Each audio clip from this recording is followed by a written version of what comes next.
qui il n'y a aucune ombre de variation. Dieu qui ne mange jamais, qui ne varie jamais et qui est notre Père. C'est dans ta présence que nous nous tenons ce matin. Sans aucun doute. Tu es au milieu de nous. Tu es avec nous. Et par ton esprit, tu es en nous. C'est pourquoi, Père, que pouvons-nous recevoir de toi, sinon que la nourriture du temps convenable? Ce matin, nous restons dans ta présence pour recevoir de toi la nourriture au temps convenable, la nourriture du jour, la nourriture de maintenant, la nourriture qui nous nourrit, qui nous fortifie, qui nous transforme, qui nous change, et que toute la gloire, nous te promettons, toute la gloire revient à toi, Père, au nom de Jésus. Amen. Asseyez-vous dans sa présence. Asseyez-vous dans sa présence. Nous rendons grâce à Dieu. Nous sommes dans l'année Christ en nous, l'espérance de la. Christ en nous, l'espérance de la. Que c'est merveilleux d'avoir une telle révélation. Et la révélation n'est pas suffisante si elle n'est pas transformée en connaissance. Et cette connaissance doit aboutir à la transformation. Mon frère, ma soeur, ce matin, écoute-moi très bien. Tout d'abord, l'approche que Dieu a, Dieu vient pour nous, vers nous par la révélation. Il se révèle parce qu'il est caché. Aucun homme ne peut le découvrir. Première chose, révélation. Et quand la révélation est bien saisie, cette révélation va donner la connaissance. Pas la connaissance gnoxis seulement. La connaissance gynosco. Une connaissance expérimentale. Une connaissance révélationnelle. Une connaissance qui va vous amener à une transformation. Alors, quand la révélation et la connaissance sont conjuguées, et que Dieu est sûr que cela est un dépôt en moi, alors quelque chose va se manifester. Ce qu'on appelle maintenant la transformation. Alors ma vie commence à être transformée. Ma vie commence à être bouleversée. Et quelque chose d'important se passe dans ma vie. Mon frère et ma soeur, c'est ce que nous allons voir ce matin. Notre titre, c'est Révélation, connaissance, transformation. Alors, mon frère, ma soeur, il est important que nous comprenions cette parole de Dieu, que nous la saisissons profondément, et cela va nous aider à aller de l'avant. Premièrement, révélation. Pourquoi nous parlons de cela? Parce que le christianisme n'est pas une religion. Une religion, ce sont des gens qui se rassemblent, s'asseyent ensemble pour dire voici comment nous allons adorer Dieu, voici comment nous allons servir Dieu, et ils le font selon leurs propres principes et leurs propres pensées. Mais le christianisme n'est pas cela. Personne ne savait qu'est-ce que le christianisme. Le christianisme était connu seulement au ciel. C'était quoi? C'est la vie de Dieu. Et cette vie de Dieu devait être transférée sur la terre. C'est Dieu qui a décidé souverainement de créer la terre, d'y mettre l'homme et de partager partager ce qu'il est, ce qu'il a, ce qu'il peut faire dans un être humain donc créé à son image. Voici le christianisme. Alors, mon frère, ma soeur, cela veut dire simplement que puisque ce n'est pas moi qui ai créé le christianisme, je ne peux pas vivre le christianisme. C'est celui qui en est l'auteur qui a la capacité de vivre sa propre vie. Parce que le christianisme, c'est la vie divine. Est-ce que vous comprenez? C'est la vie divine. Et il n'y a qu'un seul qui peut vivre la vie divine. Il s'appelle qui? Dieu. Il s'appelle Dieu. Alors, c'est pourquoi nous nous épuisons. Nous nous efforçons. Nous faisons beaucoup d'efforts et de pleurs pour essayer de vivre ce qui est capable d'être vécu seulement par Dieu. Et Dieu nous a donné des exemples naturels pour que nous comprenions. Il y a un homme qui est né sur cette terre-là est dominé par une loi qu'on appelle la loi de la gravitation qui entoure toute la terre.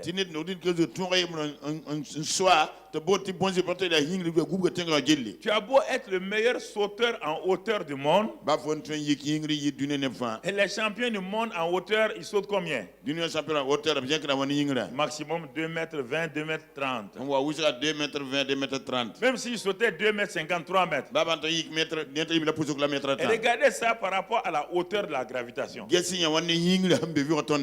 Quand ils sautent ça, il revient où? Il revient sur le sol. Est-ce qu'il peut vaincre la gravitation? Il revient, la gravitation le domine. Écoute-moi, mon frère, ma soeur. Et c'est ça. Quand on veut utiliser la religion, on revient toujours à notre point de départ. On peut faire des efforts. Parce que le champion en hauteur a fait des efforts par rapport aux autres hommes sur la terre. Les autres hommes sautent 0,90 m.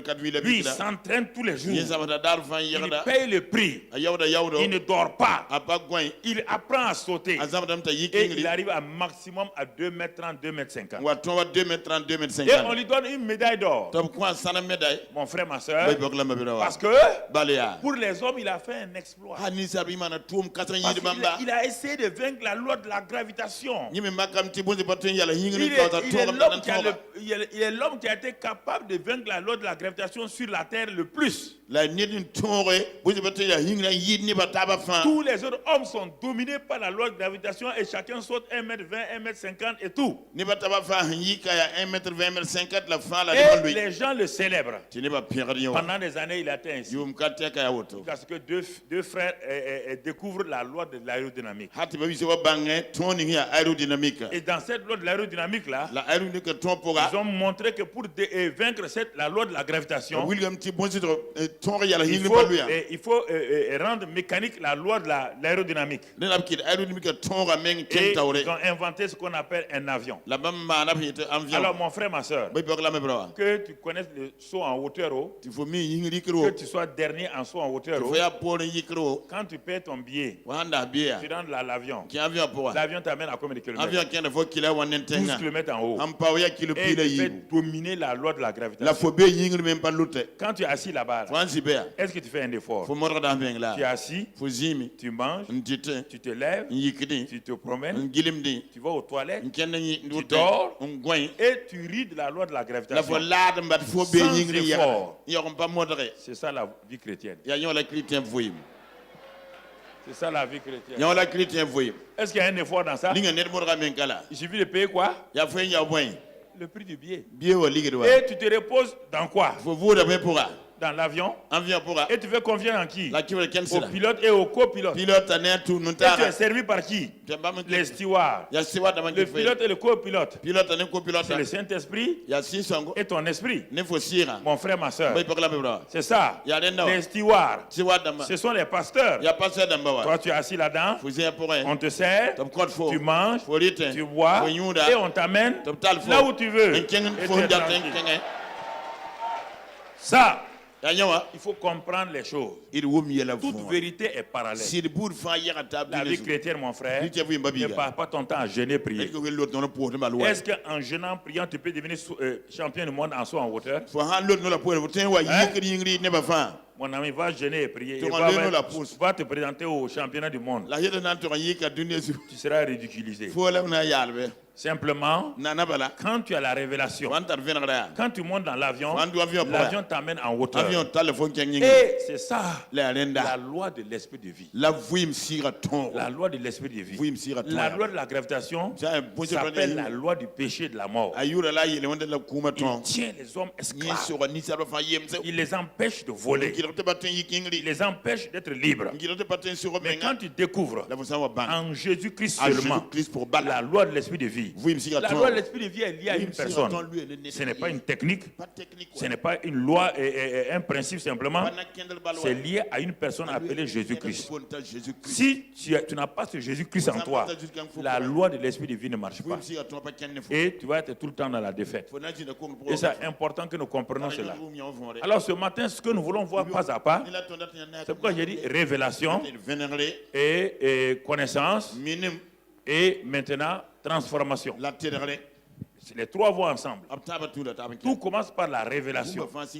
Et pour cela, frères et sœurs, nous allons voir un peu, pas à pas, quelques bonnes écritures qui vont nous permettre de nous poser notre hypothèse de départ, notre élément sur lequel nous allons développer. Mon frère, ma soeur, la révélation de Christ. Mon frère m'amène à sa connaissance. Et quand je connais Christ, la transformation de gloire en gloire va se faire à l'image de ce même Christ-là. La transformation, ce n'est pas une chose personnelle pour faire ce que je veux. Non. Toute transformation qui n'aboutit pas à l'image de Christ n'est pas une transformation. Il faut que vous appreniez ces révélations-là. Toute transformation. On dit que mon mari est changé. Il est changé par rapport à qui? Il est changé par rapport à qui? La référence du changement, c'est Christ. C'est pas par rapport à toi. Vous êtes silencieux, vous comprenez? Parce que la transformation par rapport aux hommes, c'est ça qui amène l'orgueil. Je suis mieux que l'autre. Et quand tu te compares à Christ, tu baisses la tête. Tu vois que tu es encore loin. La transformation, Dieu veut transformer les hommes. Parce que nous sommes fils de Dieu par la foi. Mais à la fin de notre vie, nous devons être transformés de telle manière que quand Dieu nous regarde, il voit en nous son fils. Et ce fils-là, quand il voit, Christ a pris de l'ampleur. C'est pourquoi il dit que Christ doit commencer à grandir en nous. De telle manière que Christ, quand on le regarde maintenant, nous on disparaît et c'est lui qu'on voit. Et ça c'est important, frère. C'est à cela que Dieu est en train de nous amener pas à pas pour que nous comprenions la vérité. Parce que notre vie chrétienne aujourd'hui, tout est centré sur nous. Tout est centré, on veut ça, on veut la guérison parce qu'on est malade, on veut une femme parce qu'on est célibataire, on veut un mari parce qu'on n'a pas de mari, on veut de l'argent parce qu'on veut dépenser. Il n'y a rien de Christ là-dedans. Regardez, il n'y a rien de Christ là-dedans. Tout est centré sur nous. Et c'est ça qui nous rend insatisfaits. Parce que Dieu a donné ça à Israël dans le désert. Il leur a donné ces grandes choses-là. Ils les ont eues. Il a dépouillé même les Égyptiens pour leur donner la richesse. Mais ils sont morts dans l'insatisfaction. Parce qu'ils ne voulaient rien faire pour être avec Dieu. Ils ne voulaient pas voir la gloire de Dieu. Bien-aimés frères et sœurs, regardons les déclarations du Père et nous allons voir d'abord Jésus-Christ lui-même. Cela va nous enseigner. Dans Matthieu 3, verset 16, regardons ce que le Père dit de son Fils. Et dès que Jésus eut été baptisé, il sortit de l'eau. Et voici, les cieux s'ouvrirent. Arrêtons-nous là avant de revenir. Mon frère, on va s'arrêter là avant de venir. Alors, les cieux s'ouvrirent. Pourquoi c'est maintenant les cieux s'ouvrent? Voici ce monsieur, ce jeune homme-là. L'ange a dit à sa mère, tu seras enceinte. L'enfant qui naîtra s'appellera Fils de Dieu. Il est né effectivement par le Saint-Esprit. Maintenant, il est né par le Saint-Esprit. Même pendant 30 ans, on ne le voit pas en train de faire ce que le Père veut. Il est en train de servir Joseph. Vous allez comprendre la vie chrétienne. Pendant 30 ans, il servait Joseph. Il est venu sur la terre pour servir le Père. Mais pendant 30 ans, dans la sainteté, avec tous ses efforts, il servait le Père. Il servait Joseph. C'est pourquoi il n'a jamais essayé. Écoutez-moi, il n'a jamais essayé de prêcher pendant ces 30 ans. Il n'a jamais essayé de guérir un malade.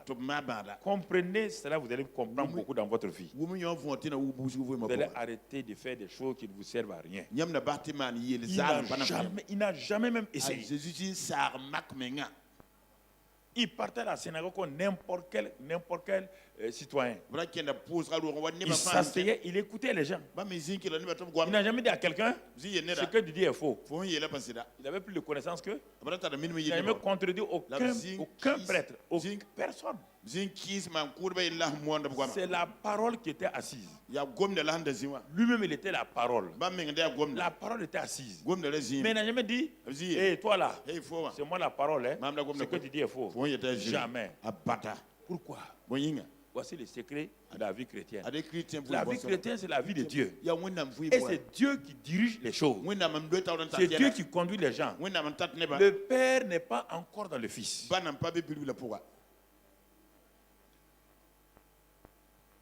Jésus, en tant que fils naturel, habite dans la maison de papa Joseph naturel. Donc, il obéit à qui? Joseph naturel. Tu ne peux pas obéir au Père?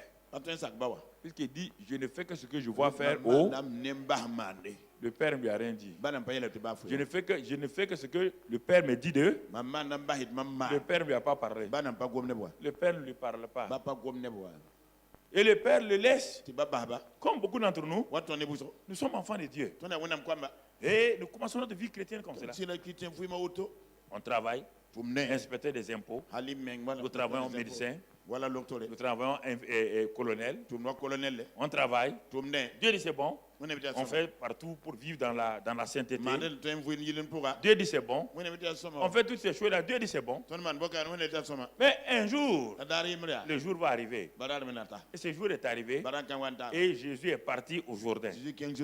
Et le Jourdain pour Jésus, c'est là où on baptisait les gens. Mais le baptême de Jésus, c'était quoi? Pour commencer sa mission sur terre, il fallait que Jésus soit baptisé. Et nous savons que le baptême veut dire mort et résurrection. Jésus n'est pas mort et ressuscité pour ses péchés. Jésus est mort à sa vie qu'il menait pendant 30 ans. Il va ressusciter en nouveauté de vie. Pour commencer maintenant la mission de qui? Il faut d'abord qu'il meure à quelle mission? À la mission terrestre. À la mission de son papa Joseph. À sa volonté. À ses intentions. Il faut qu'il meure à ça. Tant qu'on n'est pas mort à ça, on ne peut pas servir Dieu efficacement. On ne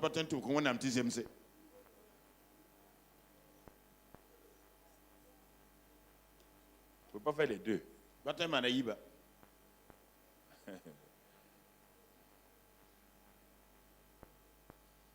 Il est mort à cette vie-là. Le baptême, ça veut dire mort, ensevelissement et résurrection. Il n'a jamais péché. Ce baptême-là, il n'est pas allé à la croix. Il n'est pas encore mort pour les gens. Pourquoi il s'est fait baptiser? Lui-même n'a pas péché. Est-ce que le baptême veut dire mort? Il est en train de dire à Joseph, à l'humanité entière, à Satan. L'homme que vous voyez là, qu'on appelle Jésus de Nazareth, là, il est en train de mourir et de s'enterrer.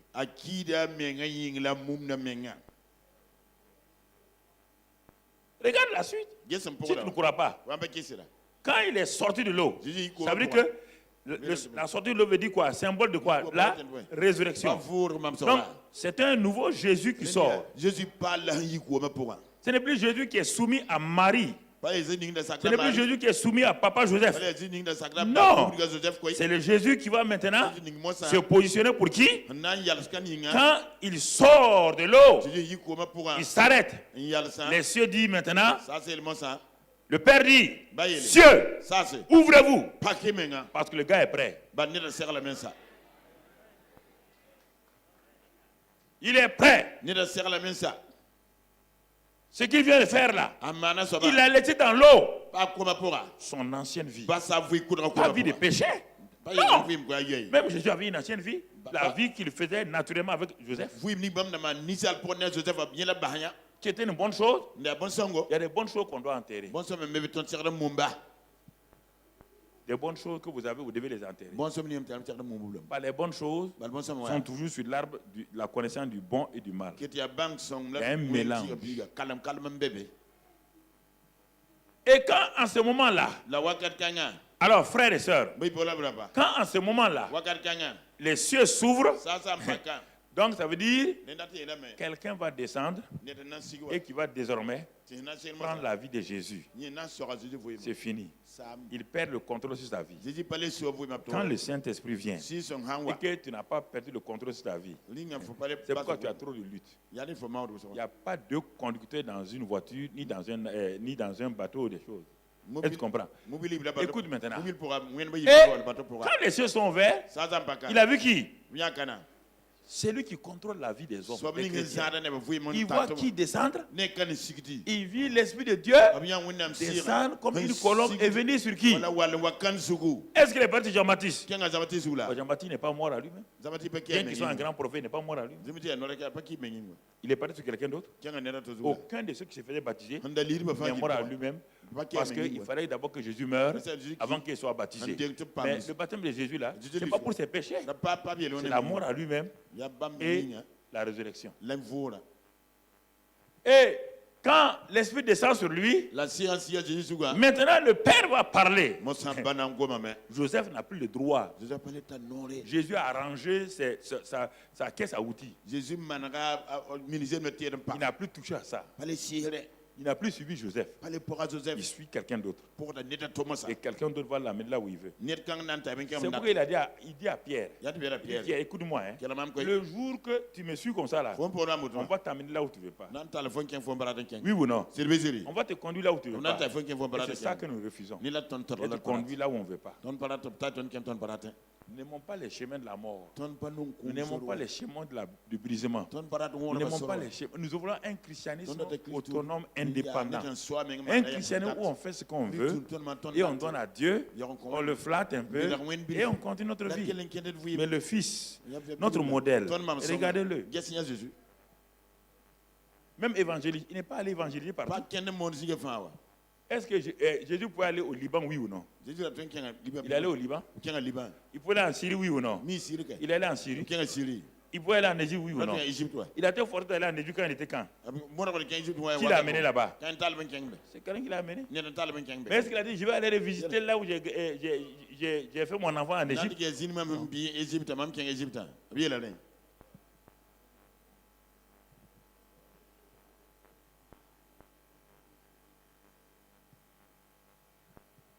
Vous voulez comprendre Christ à nous? C'est ça que Dieu est en train de nous dire. Alors, maintenant que le Saint-Esprit est descendu, Jésus-Christ va se livrer entièrement. À qui? Au Saint-Esprit. Quand le Père a vu cela, le Père va parler. Verset 17. Et voici, une voix fit entendre des cieux ces paroles. Celui-ci est mon Fils bien, en qui j'ai mis quoi? Dieu ne mettra pas tous ses pions en toi quand il n'est pas sûr. Il a fait ça avec Adam. Adam lui a créé un problème. Dieu regarde maintenant. Avant, il dit tout, il a tout mis. Dieu parie sur son fils, il met tout. Le gars est mort dans le Jourdain. Le vieux Jésus là, si on peut dire, il est mort là-bas. Il n'a plus d'opinion personnelle. Il n'a plus de désir personnel. Ce qu'il a dit au ciel, oh Dieu, je viens faire ta volonté, c'est ce qui est en train de se passer. On peut lui faire confiance. Le Saint-Esprit est descendu, la voix du Père a parlé. Il dit, voici mon fils bien-aimé, en qui j'ai mis toute mon affection. On dit maintenant, Jésus était rempli du Saint-Esprit. Rempli, ça veut dire rempli. Ou bien une bouteille qui est remplie de soda. Est-ce qu'on peut mettre autre chose? Il était rempli du... Est-ce qu'il y avait un endroit où on peut mettre autre chose? Il était contrôlé par qui? Quand il était rempli là, le deuxième mot qui sort, il dit quoi? Après être rempli, on dit quoi? Conduit. C'est celui qui est rempli qui est conduit. Souvent, nous ne sommes pas conduits, nous conduisons nous. C'est pourquoi on fait trop d'accidents spirituels. On fait trop d'accidents, on se trompe.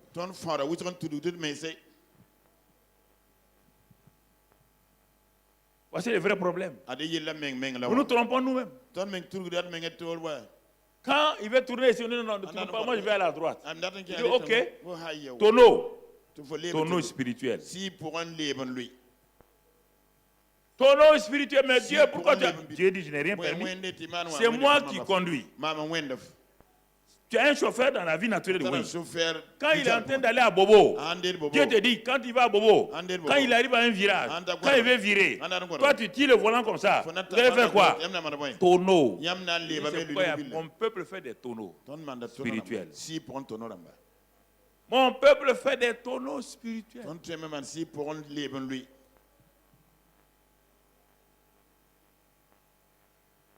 Voici ce que le Père a dit. Et là, le Père n'a pas fini. Il a laissé Jésus travailler. Et au bout d'un an, dans Matthieu 17, Matthieu raconte un autre récit, une autre rencontre. Matthieu 17. Il dit, comme il parlait encore, il est maintenant sur une montagne. Pour aller sur la montagne où on va entendre Dieu, où Dieu va vous dire que les gens vous écoutent, vous devez passer par le Jourdain. Dieu ne permettra pas qu'on vous écoute quand vous n'avez pas écouté la voix de Dieu la première fois au Jourdain.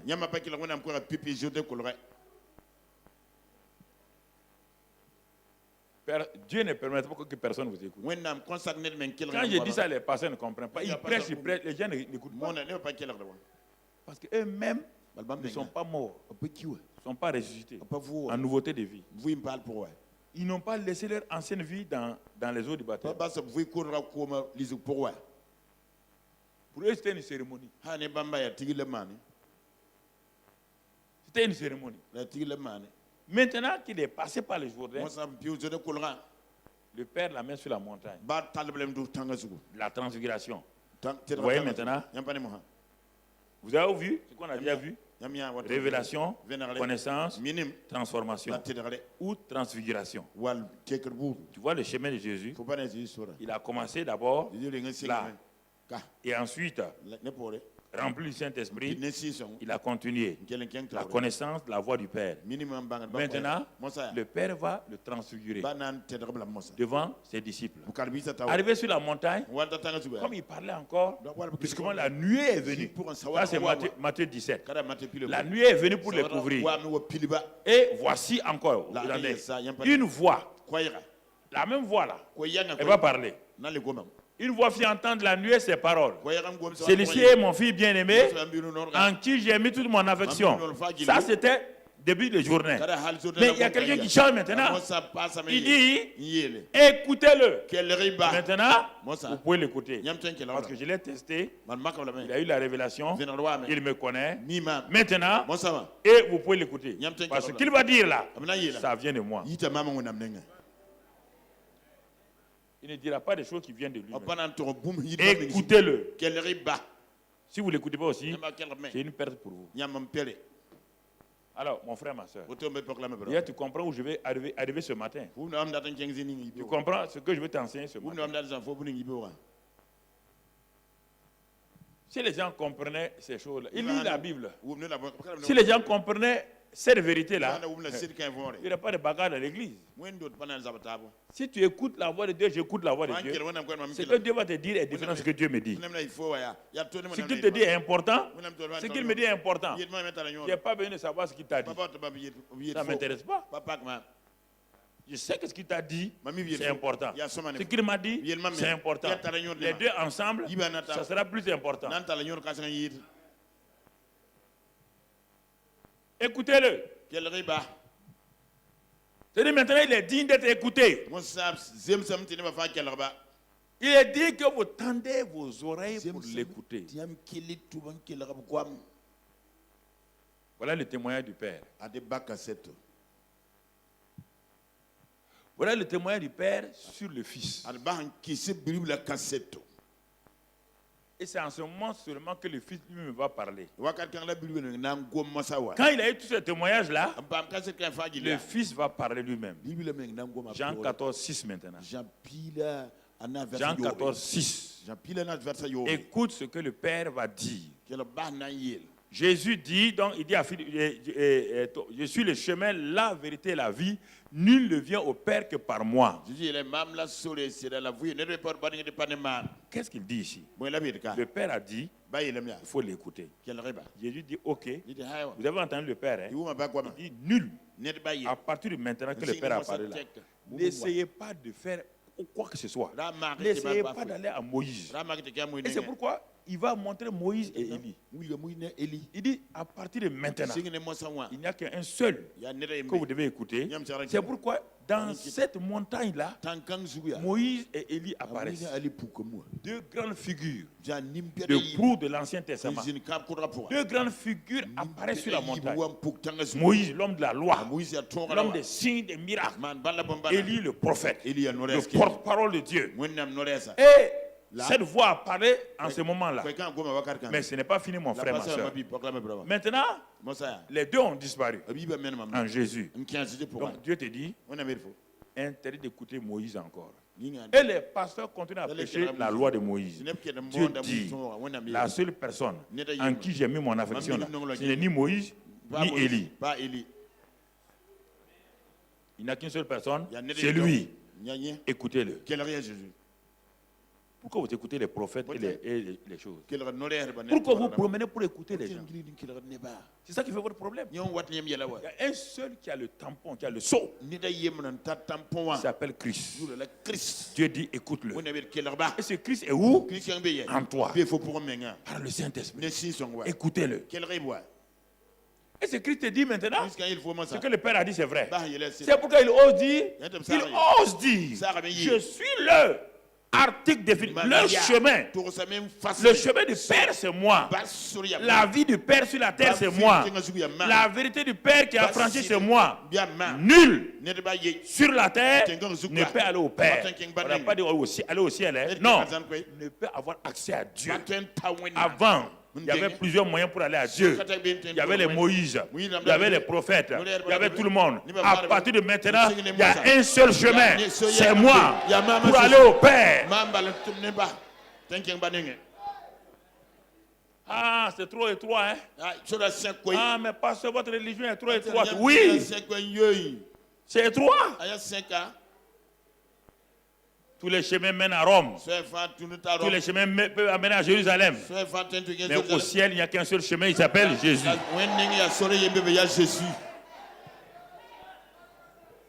Pas vous leurrer. Ce n'est pas vous qui avez créé la religion. Ce n'est pas moi qui ai créé le christianisme. Aucun pasteur n'a créé le christianisme. Aucun chef de dénomination n'a créé le christianisme. Personne. Il n'y a que celui, l'auteur du christianisme. Il tient la clé de la mort et du séjour. Les clés se trouvent entre les mains de qui? Alors, si les clés d'une maison se trouvent entre mes mains, tu peux aller voir quelqu'un d'autre? Si les clés d'une maison se trouvent dans mes mains, tu peux aller voir quelqu'un d'autre? Alors pourquoi les pasteurs trompent les gens? Pourquoi ils rassemblent les gens pour prendre leurs dîmes et leurs offrandes? On ne leur donne pas la nourriture. C'est pourquoi les chrétiens, il y a trop de scandales. Trop de scandales. Oh, Seigneur.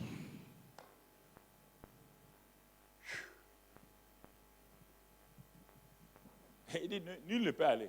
Mais les gens ont dit, mais je vous ai déjà dit ça. Vous ne savez pas quand je vous ai dit ça? Je vous ai dit ça au commencement de mon ministère. Philippe, je vous ai dit que le chemin pour aller au Père, c'est moi. Dis, ah bon, tu nous as dit ça comment? Où? Allons dans Jean 1,51. Jean 1,51. Nathanaël, un homme de Dieu, un ami de Dieu. Un homme qui était sans problème. Un homme honnête. Écoutez, quand je vous parle là, quand Dieu parle des gens honnêtes, des gens intègres, des gens justes là, il ne parle pas de gens sans défaut. Chrétien, enlevez de votre tête. Aucun homme sanctifié, si Jésus-Christ n'est pas sa sanctification est fausse. Vous vous comparez aux gens. Vous dites que lui là, celle-là, elle court des hommes. Moi, je ne cours pas des hommes. Ça, c'est votre comparaison. Dieu ne compare pas comme ça. Jésus-Christ est notre sanctification. La sanctification n'est pas une chose. La sanctification est une personne.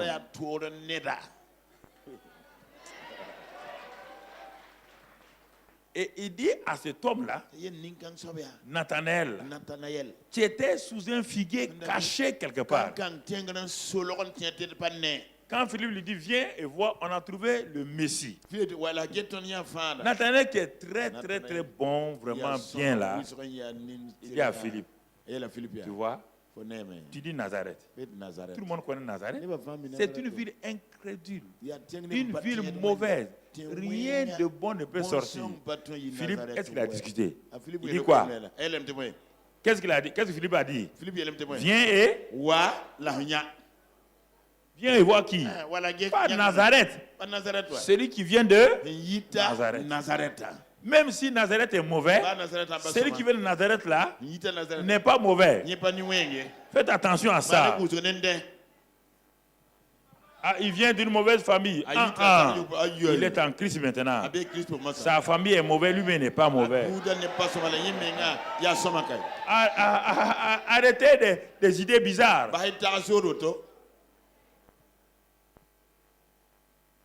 Arrêtez des idées bizarres. Et qu'est-ce qu'il dit? Il dit, mais Nathanaël là. Tu es un homme en qui, tu es un Israélien en qui il n'y a pas de fraude. Nathanaël, comme il discutait là, il dit, mais où est-ce que tu m'as vu? Il dit, mais quand tu étais sous le figuier, non, caché là-bas sous le figuier, le gars dit, tu es le Messie, le roi. Lui, il est parti trop vite en besoin. Il a dit le roi. Jésus n'est pas venu pour être roi maintenant. Il est venu pour être sauveur. Mais Nathanaël est tellement cultivé qu'il disait que le Messie doit être roi. Il déclare déjà que tu es roi. Jésus dit, on ne parle pas de roi d'abord. Roi là, c'est plus tard. D'abord, je vais te dire. Regarde la suite. En vérité, vous verrez désormais le ciel ouvert. Comme le ciel a été ouvert sur moi, si le ciel ne s'ouvre pas sur vous, vous avez un problème. Vous verrez le ciel ouvert et regardez maintenant, et les anges de Dieu monter et descendre sur le Fils de l'homme. Alors, si tu n'as pas fait la même expérience que Jésus, le monde surnaturel te sera étranger. Tu ne peux pas être. C'est pourquoi il dit, je suis nul ne va au Père. Dans le rêve de Jacob, l'échelle était appuyée sur le sol. Le bout de l'échelle était où? Au bout de l'échelle, il y avait qui là-bas? Qui était là-bas au bout de l'échelle? Qui Jacob a vu? Dieu, non? Donc, l'homme est sur la terre. Au bout de l'échelle, il y a qui? Mais il y a une échelle qui conduit ça, oui ou non? Et les anges montaient pour aller rendre compte à Dieu et ils recevaient de Dieu pour venir rendre compte aux hommes. Si tu enlèves l'échelle là, est-ce qu'on peut voir Dieu? Jésus dit, désormais, entre la terre et le ciel, c'est moi cette échelle. Tant Tant que cette échelle est dressée, le ciel est ouvert. Si tu m'expérimentes comme l'échelle, tu dois voir le ciel ouvert. Et le monde des anges va devenir une réalité. Et les gens qui sont chrétiens, ils vivent un christianisme naturel. Une religion inventée. On va à l'église, on donne sa dîme, ses offrandes. Toutes les religions font ça. Si c'est ça là, Dieu a perdu son temps. Le judaïsme était déjà bon à 100%. C'était la meilleure religion. Il n'a pas amené notre religion. Qui a amené la religion juive? C'est Dieu lui-même. Mais il l'a amené comme les gens veulent la religion. Il l'a amené sous forme de religion. Alors que Dieu voulait la vie. Les hommes veulent la religion. Ils ont dit nous voulons être comme les autres hommes. Donc vous voulez avoir une religion comme les autres hommes. Il dit oui. Donc je vous donne une religion. Mais c'est là dur, hein? Il n'y a pas de problème. Est-ce qu'ils ont pu obéir à la religion là? Ils ont pu. Je vais vous donner la vie, vous voulez une religion. Gagnez là, je vous donne la meilleure des religions. Si c'est en termes de religion, si toi ta religion c'est le christianisme, alors tu as un problème. Est-ce que le christianisme est mieux que le judaïsme? La racine du christianisme c'est qui? C'est où? C'est quoi? Et nous sommes des branches quoi? Sauvages. L'arbre réel c'est qui? C'est les juifs. Alors donc comprenez déjà que Dieu n'a pas changé de religion. Dieu a amené la vie. Puisque nous sommes greffés sur un arbre qui existe déjà. Dieu n'a pas inventé un nouvel arbre. Nous étions des arbres sauvages. L'olivier sauvage. Il nous a greffé sur l'olivier franc. Qui existait déjà. On ne peut pas comprendre le créateur avec la tête. Ce n'est pas biochimie. Ce n'est pas mathématique. Ce n'est pas statistique. Votre tête est trop petite pour essayer de mettre en double intégrale des choses que vous ne pouvez pas. Double intégrale, ça c'est mathématique.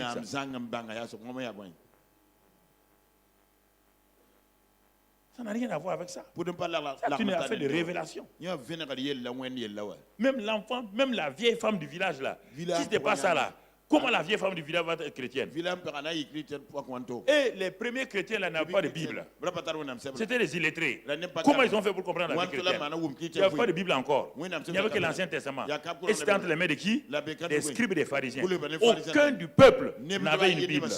La Bible, le Nouveau Testament n'a pas été écrit. Il n'y a pas de TV. Il n'y a pas d'internet, il n'y a pas de radio. Ils ne savent pas lire. Comment ils ont fait pour bouleverser le monde? Comment ils ont fait? Le monde entier avait peur d'eux. Ils avaient la vie divine en eux. Partout où ils allaient, la vie divine se manifestait. Les gens disaient, voici les hommes qui ont bouleversé le monde sont arrivés ici. Nous arrivons, nous sommes à Ouagadougou combien? Des centaines de milliers. Ouagadougou n'est pas bouleversé. Ça veut dire que notre christianisme est douteux. On a des beaux bâtiments, on a des moquettes, on a des orchestres, et c'est fini. Et le monde dit, mais on est pareil. On a le même Dieu. Et vous dites oui. Oui, frère. Il faut être courageux. Le courage manque aux chrétiens. Le courage manque. Tout le monde a défend, mais les chrétiens non. Ils aiment les compromis. Ah, parce que s'il dit ça, prochainement il doit être général. S'il dit ça, on ne fera même pas de moi colonel-major. On n'a qu'à te faire colonel sous-major.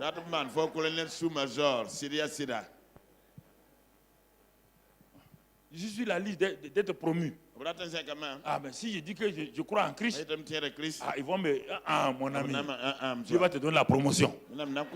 Dieu a dit que tu vas t'asseoir sur la tête de tes adversaires. Si tu crois en ce Dieu-là, il va te faire asseoir sur la tête de tes adversaires. Dieu va dresser un poteau, une potence pour pendre tes adversaires. Comment le grand Dieu là, le Dieu tout-puissant là, il a peur pour dire aux gens que vous ne le connaissez pas. Parce que vous ne l'avez pas connu. Regardez, il dit à Nathanaël. Il dit Nathanaël. Dis à tout le monde, hein, à partir de maintenant, là, désormais, vous verrez le ciel ouvert. Et vous verrez les anges monter et descendre. Des grandes choses vont se passer. Parce que j'ai pris ma place. J'ai pris ma place. Ça, c'est ce que Jésus a dit. Le Père a parlé. Jésus est venu confirmer ce que le Père a dit. Et il nous dit maintenant le Saint-Esprit va parler. Mais lui, il parle, quand il parle pas de lui-même. Jean 14, Jean 16. Et c'est noté là-bas le verset. Quand Jésus dit, quand le consolateur sera venu, verset 13, l'Esprit de vérité, il vous conduira dans toute la vérité. Car il ne parlera pas de lui-même.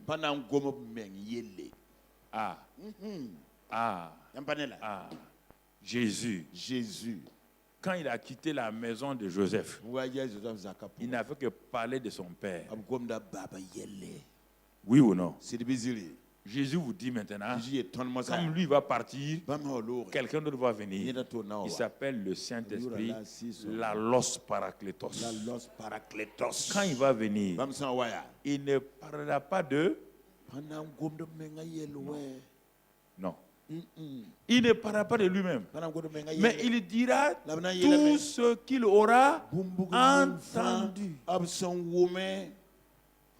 Et il vous annoncera les choses à... Alors, frère, le Père a dit, celui-ci est mon fils bien-aimé, écoutez-le. Le fils a dit, vous avez le devoir de m'écouter. Le Père a parlé, car nul ne peut aller au Père que par moi. Mais tout cela va se faire par qui? Par celui que nous allons envoyer. Il s'appelle le Saint-Esprit. Quand lui viendra, il ne parlera pas de lui-même. Il va prendre les choses que nous allons lui annoncer et il va vous les dire. Donc, vous voulez connaître les choses à venir? Écoutez qui? Communier avec qui? Ce n'est pas fini. Mais la suite, il me glorifie. Il ne va pas vous glorifier. Non, il ne va pas vous glorifier pour que vous pavanez, pour dire moi j'ai l'onction, je suis l'homme du temps T. Non, tu n'es pas l'homme du temps T. Même T-1, tu n'es pas l'homme du temps T-1. Il me glorifiera. Parce qu'il prendra de ce qui est à moi et vous. Le Saint-Esprit prenait ce qui est au Père et il l'annonce à qui? Au Fils. Maintenant, le Fils dit, le même Saint-Esprit là, qui a pris les choses du Père pour m'annoncer, et moi je le disais, vous avez vu mon succès? Oui. Si vous faites la même chose avec moi, avec lui, si vous le laissez prendre les choses que moi je vais vous lui dire là, je parle à lui. C'est à lui que je parle, pas à vous directement. C'est lui. Nul ne peut aller au Père que par Jésus. Nul ne peut aller au Saint-Esprit, Christ que par qui? Saint-Esprit. Vous voyez comment ils font? Ah, ils sont forts. Dans ma chambre, je danse dans mon lit. Quand la révélation est comme ça, je danse dans mon lit. Tu es fort, hein? Il dit, mais alors, tu penses que je suis quoi? Tu penses que je suis qui? Je suis Dieu. Je suis Dieu.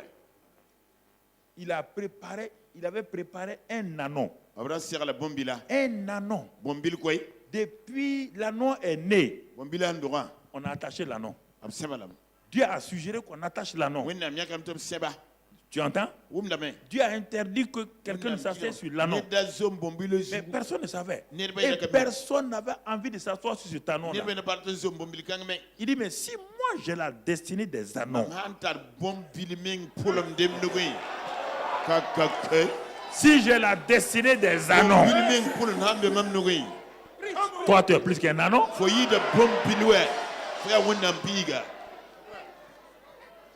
L'anneau était attaché. Les gens viennent. Ils prennent la lanesse. Ils vont travailler. Mais quand ils veulent toucher à l'anneau, on dirait qu'il y a quelque chose qui les empêche. Ils les laissent attachés. Quand le jour de gloire de l'anneau est arrivé, mon frère, il a dit, allez dans tel village, à tel carrefour, trouvez une ânesse et un ânon sur le dos duquel personne ne s'est jamais assis. Et c'est moi qui vais inaugurer cet ânon-là. Un ânon inconnu, un ânon méprisé, un ânon attaché, sa destinée est attachée. Mais en un clin d'œil, en un jour, le monde entier l'a connu. Hey. Dès que Jésus monte sur ton dos, tu seras connu. Laisse-le venir. Il va te révéler au monde. Quand on a détaché l'anneau, on l'a amené à Jésus. Dès que l'anneau a vu Jésus, il a reconnu son Créateur.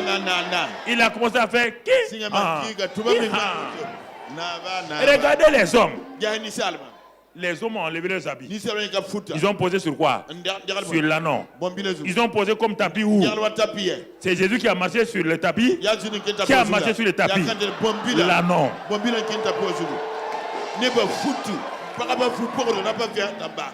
Quand les gens célébraient Jésus, Hosanna, Hosanna, l'anneau faisait partie de ça, oui ou non? L'anneau disait merci, merci, merci, merci, Hosanna, Hosanna, Alléluia, Alléluia, Alléluia. Dieu a une destinée pour toi au nom de Jésus. Dieu va te sortir de l'anonymat au nom de Jésus. Si tu suis le Seigneur, il va te sortir. Il va t'élever. Mais c'est toujours que lui soit vu. Parce que si tu enlèves Jésus de l'anneau, il devient un anneau simple. Un anneau simple. Plus personne ne le regarde. On regardait l'anneau parce que Jésus était sur l'anneau. Mais tant que Jésus n'était pas sur l'anneau, personne ne le regarde pas. Alors n'oublie jamais que Christ est en toi. Et quand tu vas laisser Christ en toi, tout le monde va te chercher. Tout le monde va te regarder. Tout le monde va venir vers toi. Parce qu'ils seront attirés par Christ qui est en toi. Amen, amen, amen, amen. Amen. Asseyez-vous.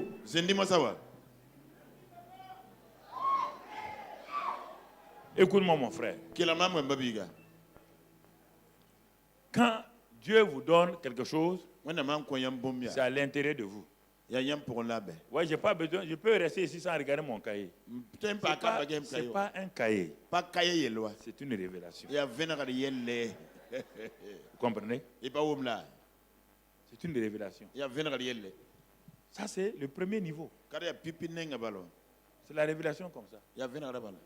Donc, le Saint-Esprit est venu pour nous révéler. Pour nous révéler. Alors, mon frère, ma soeur, regardons maintenant. Mais pour que les trois éléments, révélation, connaissance et transformation se suivent, il y a quelque chose pour nous que Dieu veut nous donner. Le psaume 63, psaume 63, verset 1 à 3. Verset 1 à 3. Psaume 63, verset 1 à 3. Psaume 63, verset 1 à 3. Lorsque David était dans le désert de Juda, oh Dieu, tu es mon Dieu. La suite, qu'est-ce qu'il dit? Je te cherche. Mon âme a soif de toi. Mon corps soupire après toi dans une terre desséchée, aride, sans eau. Arrêtons-nous là.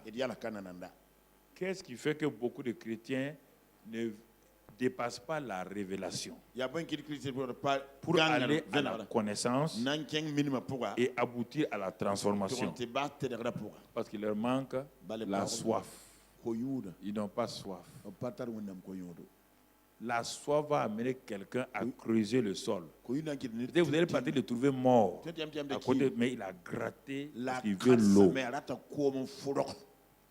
La soif est un élément très important de la vie d'un être humain. La soif de connaissance fait que sans lampe, nous travaillons. La soif de réussir faisait qu'au lycée, on se cachait dans les WC. Alors que le surveillant général dit pas, on se cachait dans les WC pour étudier. Quand il y a la soif quelque part, la communauté avance, l'individu avance. Quiconque n'a pas soif, ni de connaissance, ni sur le plan naturel, ni rien, ne peut pas avancer. Une nation qui n'a pas soif ne peut pas progresser. Une nation qui vient de bon nom, on attend tout du gouvernement. On n'attend pas du gouvernement. Une nation doit avoir soif et Dieu va commencer à utiliser les individus pour aider le gouvernement. David dit, je te cherche. Voici ce grand roi-là qui a déjà le Saint-Esprit, qui est en train d'opérer, qui a tué le lion, l'ours. Ça, c'est la révélation. Mais David a vu que tuer le lion, l'ours et Goliath, là, c'était une première étape. Mais il veut connaître Dieu maintenant. Il veut passer à la phase de connaissance. Alors, on va prendre le témoignage d'un homme appelé Saul de Tarse. C'est un bon témoignage. Parce qu'il n'a jamais connu Jésus physiquement.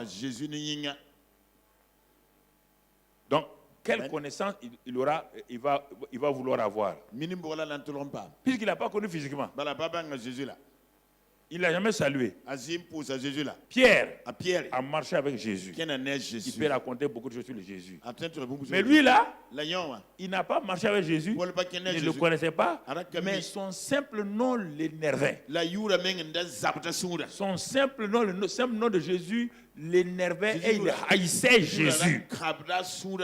Alors, cet homme-là, ce qu'il va te dire là, fais attention, ce qu'il te dit est réel. Ce n'est pas un plaisantin, ce n'est pas un béni oui-oui, c'est l'ennemi numéro un.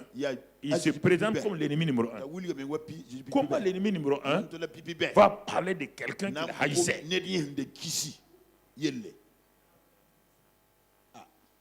On va voir les trois verbes dans la vie de révélation, les trois mots, révélation, connaissance et transformation. Alors dans Galates, premier élément de la révélation, allons dans le livre de Galates. Galates 3, je crois, Galates 3.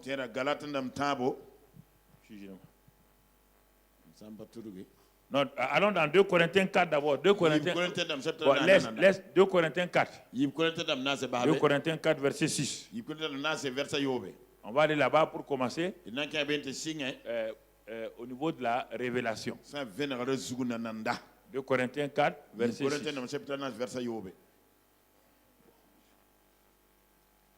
Car Dieu qui a dit, la lumière brillera du sein des ténèbres a fait briller. La lumière quoi?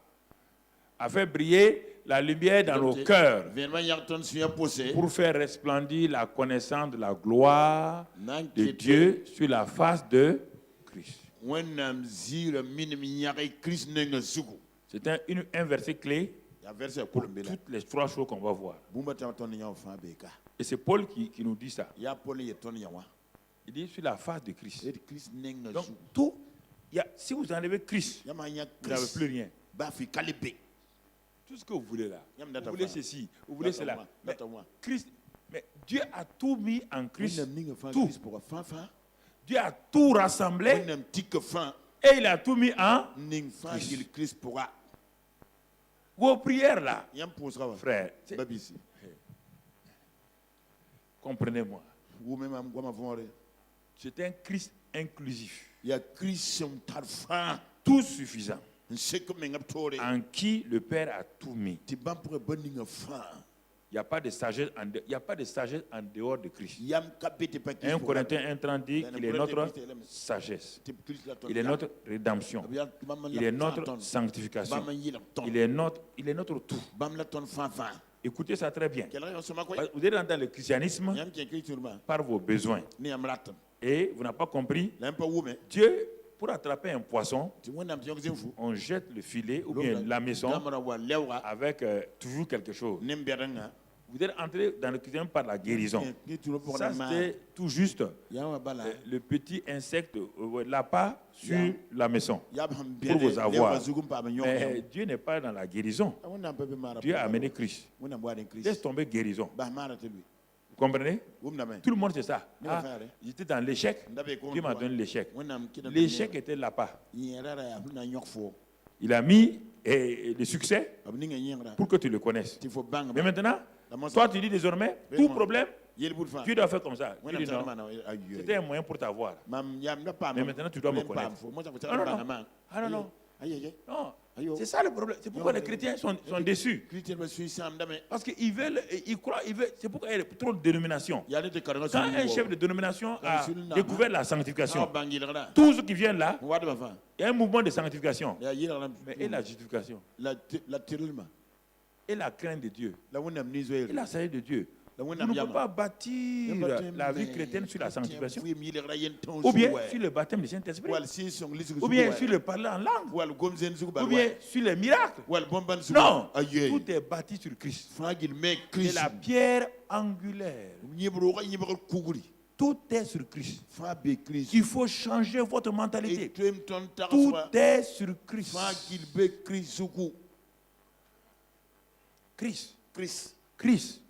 Christ. On le voit partout. On ne peut pas voir autre chose que Christ. C'est pour dire sur la face de Christ, pour faire briller la gloire sur la face de Christ. Pas autre chose. Alors, c'est Paul qui dit ça. Pourquoi il dit ça? C'est Paul a dit ça. Il dit que la connaissance dont on parle dans 2 Corinthiens 4:6 là, c'est le mot gnosis qui est lié au mot ginosko, les deux mots grecs qui veulent dire connaissance. Gnosis, c'est-à-dire une connaissance qui vient dans ton cerveau, mais en provenant de ginosko, qui est une connaissance révélationnelle, une expérience qui te permet de connaître quelqu'un. Et ce mot connaissance là-bas, dans le naturel, il est lié quand on dit un homme a connu sa femme. Vous comprenez? Il a expérimenté, il a eu une expérience avec sa femme. C'est ça qu'on dit ici. C'est-à-dire que, est-ce que tu as eu une expérience? Tu peux, si elle est fiancée, ta fiancée, elle est loin. Tu ne l'as pas connue. Simplement, tu as une révélation d'une belle jeune fille, mais tu ne l'as pas connue. Et il n'y aura pas d'enfant, il n'y aura pas de transformation. C'est de ça qu'on parle ici. Oui, j'ai reçu Jésus. Mais, et la connaissance. Il y a ça aussi. Mais oui, c'est ça qui donne l'enfant. On dit Adam connu Ève. Il y a eu qui? Caïn et Abel. Il dit Abraham connu Sarah. Il y a eu qui? Isaac. C'est de cette connaissance qu'on parle. On ne parle pas de connaissance là. Non, ça ne marche pas. Ça ne marche pas. On parle de connaissance expérimentale. C'est pourquoi on dit science expérimentale. Alors, prenons Paul. Voici un qui, sans connaître Jésus, le haïssait. Il le haïssait sur les on-dit, sur ses propres pensées. Et il disait des choses sans vérifier. Comme beaucoup de gens disent des choses sans vérifier. Sans vérifier. Non. Quand tu lui dis, mais qui t'a dit ça? Ah, toute la ville en parle. Quand vous entendez que toute la ville en parle, c'est du mensonge. 2 millions d'habitants à Ouagadougou peuvent parler de moi, je suis à Dassasgo, ils vont parler de moi. C'est lui là-même qui a inventé, c'est lui qui te dit, c'est lui qui a inventé. Il faut l'attraper. Hein.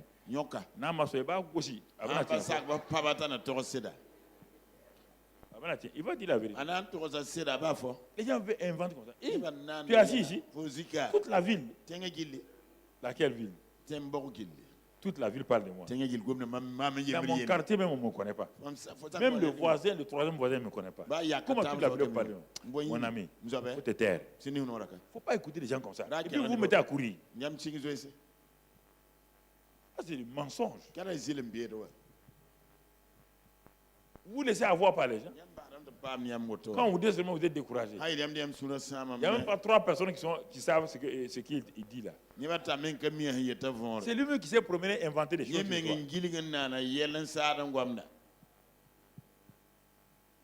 Mes soeurs, vous entendez? Hein? Personne ne vous connaît votre affaire. Et c'est vous qui vous voyez maintenant qu'elle a gâté mon nom. C'est toi qui es en train de faire quoi? C'est toi-même qui es en train de gâter ton propre nom.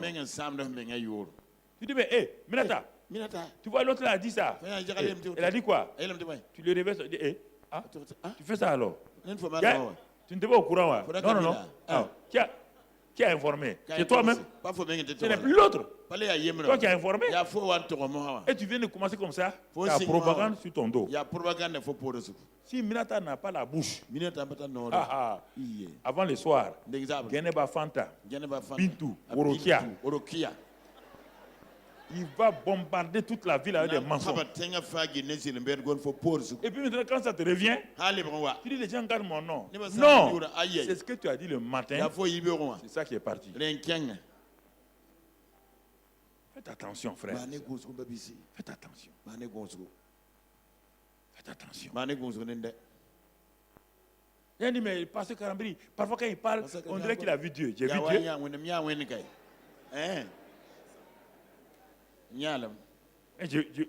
J'ai vu Dieu, je connais Dieu. Tu veux que je te dise quoi? C'est pas moi qui l'ai cherché. Il est venu me chercher. Il s'est révélé à moi. Tu veux que je te dise quoi? Est-ce qu'on peut étudier Dieu? On peut étudier Dieu? Toi, tu peux étudier Dieu. Même le corps de l'homme là, que les médecins ont étudié, est-ce qu'ils le connaissent? Vous croyez que 8 ans peut faire connaître un homme? L'homme vient de l'éternité. Le Dieu de l'éternité a créé l'homme dans l'éternité. Comment quelqu'un qui a fait 8 ans peut connaître un homme que Dieu a mis l'éternité pour créer? Vous connaissez le nombre de cellules là, tu connais le nombre? Les neurones et tout, tu connais? Comment ça fonctionne le système immunitaire? Soyons humbles. Soyons très très humbles. Si on est humble, Dieu nous révèle. Si on est humble, Dieu nous révèle. Frères et sœurs, il y a des choses importantes. Alors, on revient à Paul. Il a dit ça. Regardons son cheminement maintenant. Et il va cheminer par quoi? Frères et sœurs, il va cheminer pas à pas. Il va aller dans un premier temps d'abord. Et ce Paul-là va aller dans Galates 3. Galates 3, Galates 1 d'abord, Galates 1 verset 16. Galates 1 verset 16. Ça c'est au niveau de la révélation. Révélation. Qu'est-ce qu'il dit? Au niveau de la révélation. Mais lorsqu'il plut à celui qui m'avait mis à part dès le sein de ma mère et qui m'a appelé par sa grâce. Vous entendez? Quand il a plu à ce Dieu-là, il a appris de faire quoi? La suite maintenant, de révéler en moi. Est-ce qu'il a dit devant moi? En son fils. Afin que je l'annonçasse parmi les...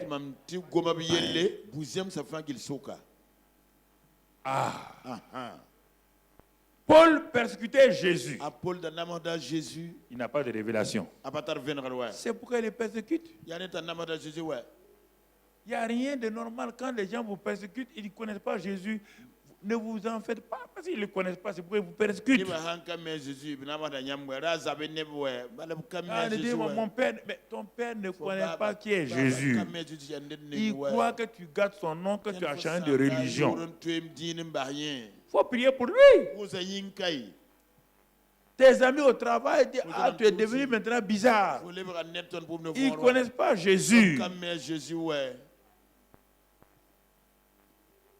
Le monsieur persécutait Jésus. Mais il nous dit maintenant, lorsqu'il a plu à Dieu de révéler en moi son fils. Mais il est étonné. Il a révélé où? À quel moment Dieu lui a révélé son fils? D'abord, il a révélé son fils de façon extérieure. Et ensuite, il est passé à la connaissance. Et après, il est arrivé à la révélation intérieure qui va le transformer. Donc, on va retourner pour voir à quel moment cette révélation est venue. On laisse le mot d'abord en moi. On prend le mot révélé. La révélation est venue où? Acte 9. Acte 9. On va laisser Acte 9. Bon, je vais le lire. Parce que la machine parfois s'emballe. Pour revenir en arrière, c'est ça. Comme il était en chemin, qui? Saul de Tarse, le méchant, et qu'il a approché de Damas. Tout à coup, brusquement, une lumière venant du toujours, ça vient d'où? Les cieux s'ouvrirent. Il n'y a pas de révélation sans ciel ouvert. Ton christianisme, qui est un christianisme sans ciel ouvert, est une religion.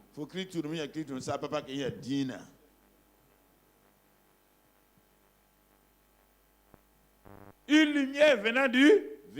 Ça veut dire que le ciel s'est... Et a laissé descendre quoi? Tant que le ciel était fermé, est-ce que la lumière pouvait descendre? Le ciel est ouvert.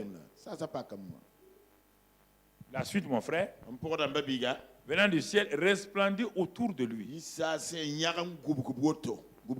Il tomba par terre et il entendit une voix qui lui disait, Saul, Saul, pourquoi me persécutes-tu? Regardez bien la réponse de Saul. Il répondit, qui es-tu, Seigneur? Est-ce qu'il le connaît? Qui es-tu, Seigneur? Qui es-tu? Premier élément de révélation, c'est la révélation qui vous vient parce que quand vous entendez l'évangile et tout, le ciel s'ouvre sur vous. Et brusquement, on dirait que vous étiez aveugle. Mais qui est ce Jésus-là? Mais moi, j'ai dit que c'est faux. Chez nous, on a dit qu'il n'existe pas, c'est pas vrai. Mais brusquement, une révélation vient. Qui es-tu? Et le Seigneur lui dit, je suis Jésus que tu persécutes. Le gars est choqué. Tu es qui? Jésus. Que je suis en train d'aller persécuter où? À Damas. Que j'ai persécuté où? À Jérusalem. J'ai persécuté dans tout Israël. Donc, tu veux dire que je suis en erreur? Il dit, moi je ne sais pas. Moi en tout cas, je suis Jésus que tu persécutes. Et il lui dit maintenant, il te sera dur de regimber contre les aiguillons. Mon ami, les aiguillons se sont levés contre toi. C'est-à-dire, tu es un homme dur, hein, coriace. Mais ici, là, les aiguillons divins, là, tu ne peux rien faire. Ils vont te lacérer.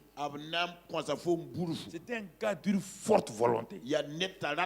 C'est pourquoi Paul, tu vois là, une forte volonté, il faut le briser, sinon il faut le saucissonner. Il faut le rendre saucisson.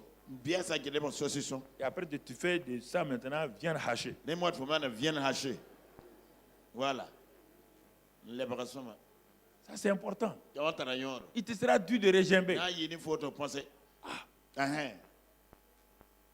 Il dit, ben, entre en ville, on va te dire ce qu'il doit faire. Ouais, le christianisme que nous avons là. Le problème, c'est que les gens se flattent.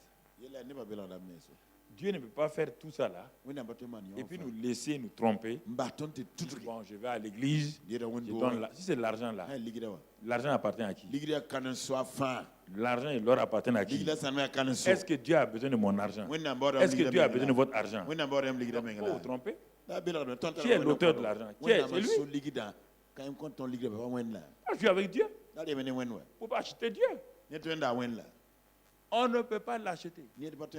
Tu as intérêt à écouter ce que je te dis. Parce qu'au ciel, Dieu va t'opposer à moi. Si tu refuses, on va s'asseoir. Ce n'est pas amusement. Hein? Dieu va projeter ce message de ce jour-là. Tu vas voir tout le monde, tu vas baisser la tête. Et à ce moment, Dieu dit, je ne te connais pas. Éloigne-toi de moi. Vous jouez avec ça. Un homme de Dieu qui marche avec Dieu, Dieu lui donne l'autorité. Il a dit, ce que vous fermerez sera, ce que vous allez ouvrir sera ouvert. Ce n'est pas amusement. Ouvrir là, ça veut dire quoi? Ce que vous allez permettre au Saint-Esprit de révéler à travers vous. Et que si quelqu'un reçoit ça, mais il sera à l'aise. Et si la personne se ferme, ou bien vous-même vous vous fermez par peur des gens, vous êtes pasteur, vous fermez, toi-même tu seras jugé et tu condamnes ceux qui devaient t'écouter. Il faut être raisonnable. Qui a dit d'être raisonnable? Dans la Bible, on dit d'être raisonnable. On dit révélation, on n'a pas de raisonnable. On n'a pas de raisonnable, on dit révélation. Alors, vous voyez là, frères et sœurs, et regardez, verset, toujours Galates, 1, verset 11 et 12. 11 et 12, Galates 1, verset 11 et 12. Regardons ce que le même Paul dit encore. Je vous déclare, frère, que l'évangile qui a été annoncé par moi n'est pas de l'homme.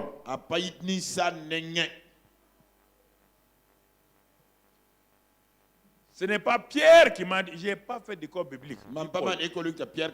J'étais un docteur du judaïsme. Et ce qu'on a appris dans le judaïsme ne correspond pas ici. Il dit l'évangile que je vous annonce, ce n'est pas Pierre. Ils ont connu Jésus avant moi. Jean a connu Jésus avant moi. Il dit, je ne suis pas dans leur... Il n'est pas de l'homme. Mais où est-ce que tu l'as eu? C'est ça le problème.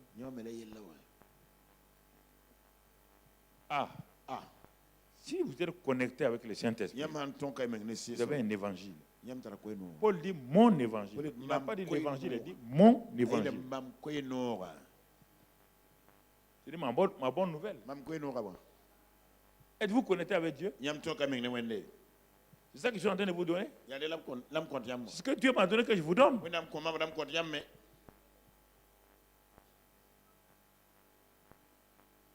La suite. Car je ne l'ai ni reçu ni appris d'un homme. Ça, il faut que vous compreniez ça. Je ne l'ai pas reçu ni appris d'un homme. Ok. Mais par, vous voyez le mot encore, par une, c'est pourquoi il dit, la révélation m'a été donnée. Il dit, c'est la révélation qui a fait que ce que je vous écris, Galates, c'est la révélation. Tout ce que j'ai écrit dans le livre de Galates, là, je n'ai pas appris ça d'un homme. Ce n'est pas un homme qui m'a donné. Ce n'est pas une école biblique. C'est une révélation entre le Saint-Esprit et moi. Révélation de Jésus-Christ. Révélation de qui? De Jésus lui-même. pas de la religion.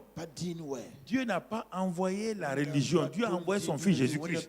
Toute révélation, toute connaissance doit être liée, aller sur Jésus. N'allez pas chercher autre chose. Le Saint-Esprit est venu pour Jésus. Le Père est pour Jésus. Jésus lui est venu pour lui-même. Tout est centré sur Jésus. Maintenant, quand nous décentralisons ça, nous voulons le succès ici, sans Jésus.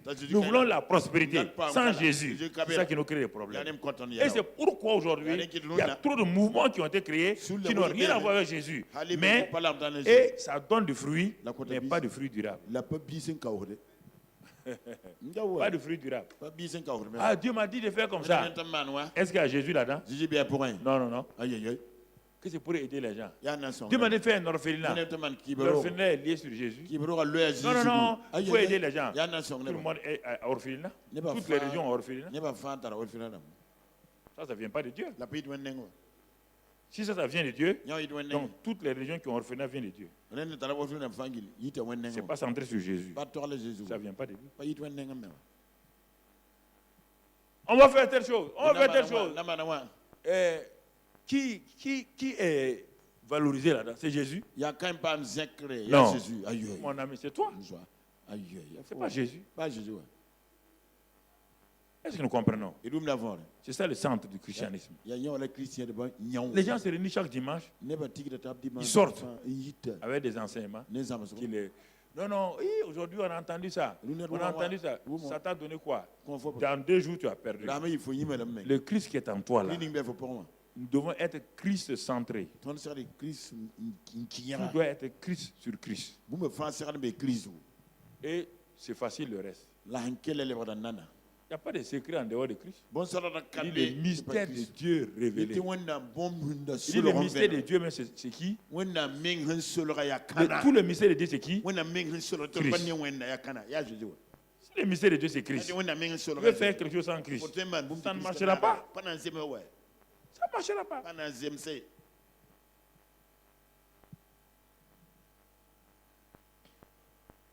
On fait des concerts sans Christ. Les jeunes vont venir danser, ils vont chanter. C'est fini. Mais il n'y a rien de Christ qui est sorti là. Non, non, non. Quand même, il faut égayer la jeunesse. Ah non, on ne doit pas égayer la jeunesse. Parce que la révélation de Christ dans un jeune vaut mieux que 1000 concerts. Ah oui. Si ton concert est centré sur Christ, d'accord. Mais si ton concert est centré sur le fait que les enfants vont danser, mon ami, tu veux imiter le monde. Le monde a boîte de nuit. Toi, tu as fait boîte de jour. La seule différence, c'est nuit et jour. Voilà. C'est pourquoi j'ai dit aux chantres, j'ai dit aux musiciens chrétiens, ne copiez pas le monde. Hein? Et ayez un style. Ils veulent copier le monde.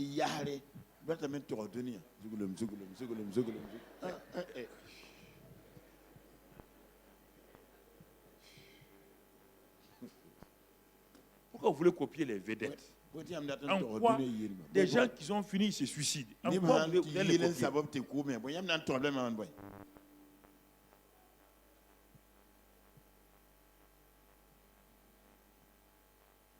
Celui qui a écrit sans rien à moi, sinon son sang versé. C'est une grande vedette de chansons. Dans un bateau, elle a voyagé. Et le commandant du bateau a dit, bon, il faut faire des concerts. Comme le voyage est loin, c'était dans les années 1900 au début. Donc, tous les soirs, les gens descendaient dans le trou du bateau là, il y avait des concerts, théâtre et tout. Il y avait un vieux pasteur qui voyageait aussi, mais à la voix rock.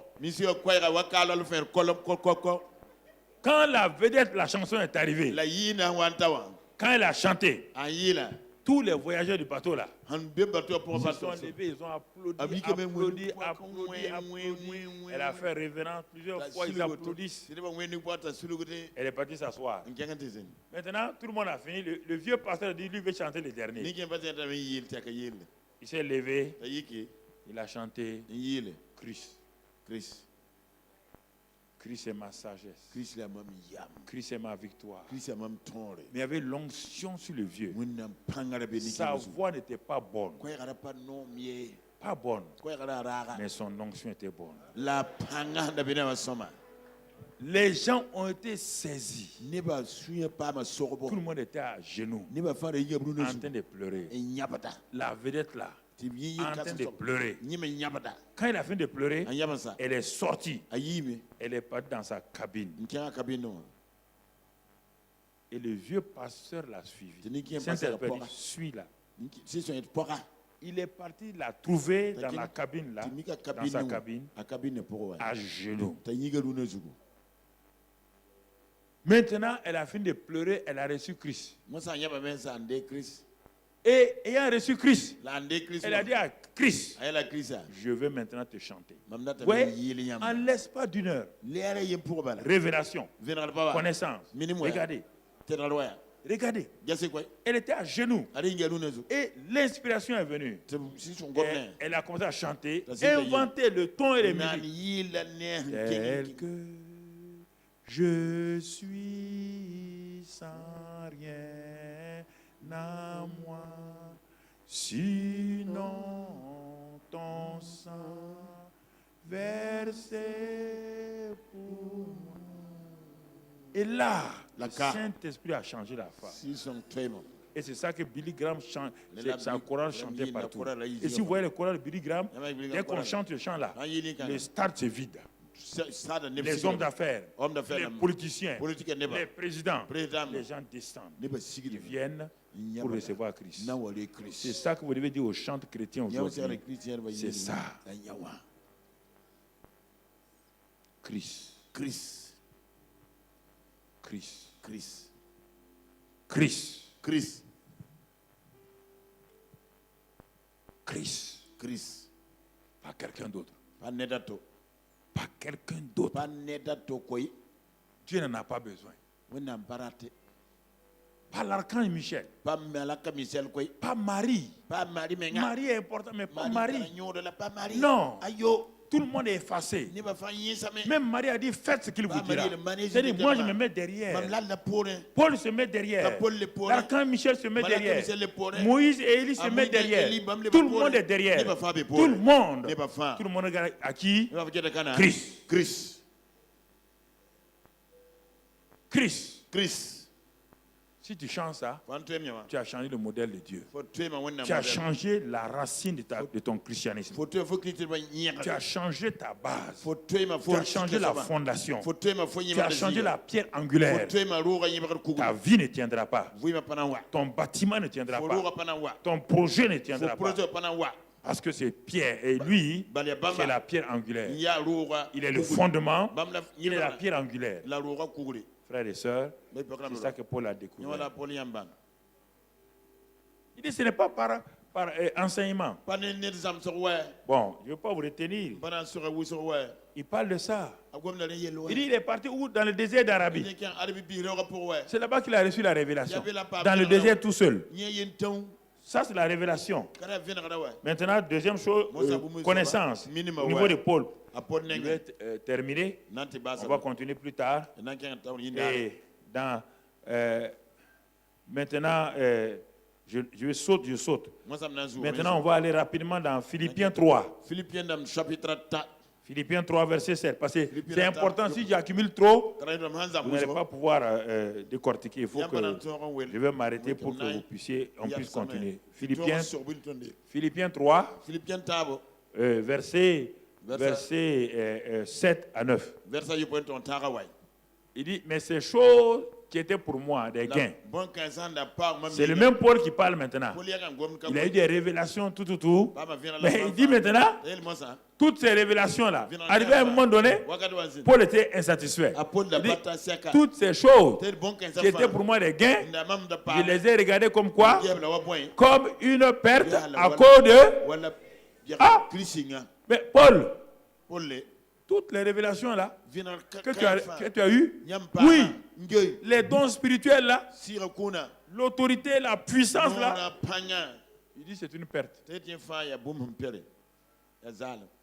Je veux connaître qui? Christ. Tu ne connais pas Christ encore? Non, je le connais. Mais la révélation, je ne le connais pas dans ses entrailles. Je ne le connais pas en profondeur. Je ne connais pas le Christ transformationnel. Je veux le connaître. Versets 9 et 10. C'est ça? 8, 9 et 10. Qu'est-ce qu'il est écrit? Versets 9 et 10. Et d'être trouvé en lui, non avec ma justice, celle qui vient de la loi,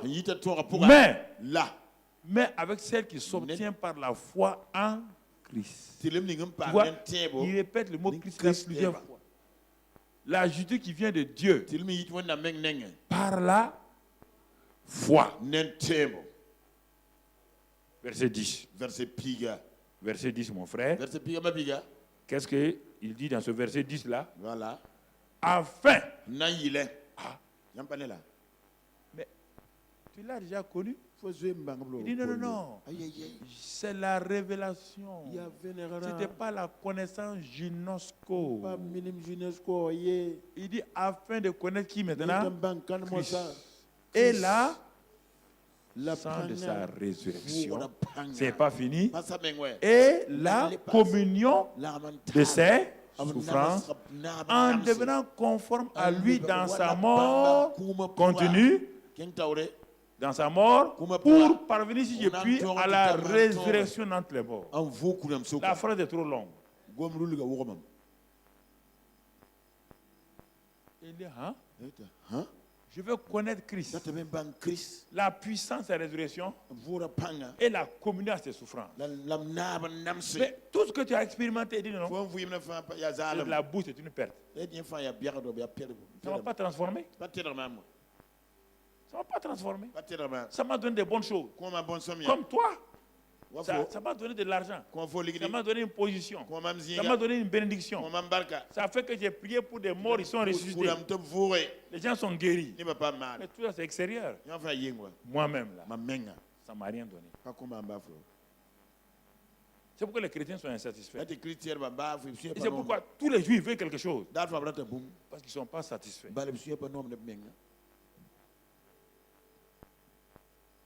Parce que Christ est notre satisfaction. Christ est notre satisfaction. Ce n'est pas les choses. C'est pourquoi Israël a refusé de connaître Dieu. Ils ont eu la manne. Ils ont eu tout. Insatisfaits. Et ils sont morts au désert. Il dit, ne faites pas comme eux. Soyez satisfaits. Ces choses que Dieu va vous donner, quand Christ est votre satisfaction, ces choses-là vont être des moyens de bénédiction. L'argent devient un moyen de bénédiction. Tout devient un moyen de bénédiction. Et mon onction de chant devient un moyen de bénédiction. Quand je viens pour prier et chanter, oula, il nous a révélé Christ. Oh, le petit là, il nous a révélé Christ.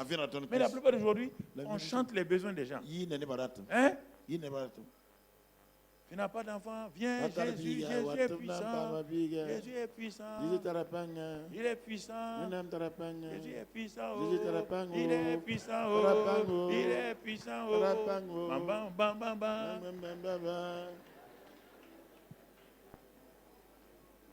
C'est ça. Seulement, il est étonné. On vient à lui, on prend la chose, et puis on fait quoi? Il donne le dos. Le gars est assis, il dit, ah bon? Donc tu ne me reconnais pas. Il dit non. Jésus, donne-moi, si tu me donnes 10 millions. Là. Voilà, Dieu est revenu. Il donne 20 millions. Et il ne te voit plus. Il ne faut pas s'amuser. Hein? La roue tourne. Ah, la roue de la vie la tourne. Si tu es bien quelque part aujourd'hui, n'exerce pas ça pour brimer quelqu'un. Quand la roue va tourner, c'est un problème. Mais oui. Hein? Ma mère disait que la vie c'est comme une galette. Il y a la galette, la face qui est en bas là, c'est chaud. La face qui est en haut là, chante. Après on fait quoi? On chante. La vie est comme ça. La vie est comme ça. Si tu crois que tu es quelqu'un aujourd'hui, si tu n'es pas humble, ça va changer. Faut faire attention à ça. Sois humble. On va terminer. Bon, pour ne pas, je crois que ça c'est la connaissance, non? Ok, la connaissance. Bon, on termine par la transformation. Bon, je saute beaucoup de choses. On va s'arrêter là aujourd'hui. Et la transformation là, quand nous avons connu maintenant Romains 8, 29, on va lire deux passages là-bas, Romains 8, 29. Romains 8, 29. Et il dit là-bas, bon, on le connaît, bon, on préfère le lire. Bon. Voilà. Car ceux qu'il a connus d'avance, il les a aussi prédestinés à être semblables à l'image de qui? À l'image de son fils. Afin que son fils fût le premier-né entre plusieurs. En réalité, Dieu nous a sauvés pour qu'on soit semblable à qui? Est-ce que Dieu nous a sauvés pour qu'on aille au paradis d'abord? Il nous a sauvés pour qu'on soit semblable à l'image de son fils ici. Ce que son fils a été sur la terre, là, on doit être comme ça. C'est pourquoi nous devons passer par le Jourdain. Pour aller sur la montagne de la transfiguration, il y a le Jourdain, il y a la vallée, avant d'atteindre là-bas. Et nous ne voulons pas la vallée de la souffrance. J'ai sauté ça pour ne pas décourager les faibles. J'ai sauté les souffrances là. Si je dis ça, vous n'avez pas mangé à midi. Et pourtant, sans ça là, on ne peut pas aller là. L'or ne peut pas briller s'il ne passe pas par le marteau. L'or ne peut pas briller si on ne le fond pas. Il est mêlé de beaucoup de métaux. Oui ou non? On le fond, on enlève les métaux. Et après, on le fait quoi? On le martèle bien. Vous vous dites, ah, vous allez chez le bijoutier, ça c'est 18 quoi, 11, 18 carats. L'or te dit, toi tu es carat. Tu ne sais pas par quoi je suis passé. Il vient me prendre comme ça, tu dis, je suis joli, je suis joli. Je suis joli. Écoute-moi mes cris. Quand il est passé sur l'enclume du bijoutier là, il me tapait la tête là-bas. C'est ça. Faites attention. Faites attention, frère. Quelqu'un qui passe par des souffrances aujourd'hui, vous riez. Tout le monde doit passer par des souffrances. Il ne faut pas prier de ne pas passer, tu ne peux pas.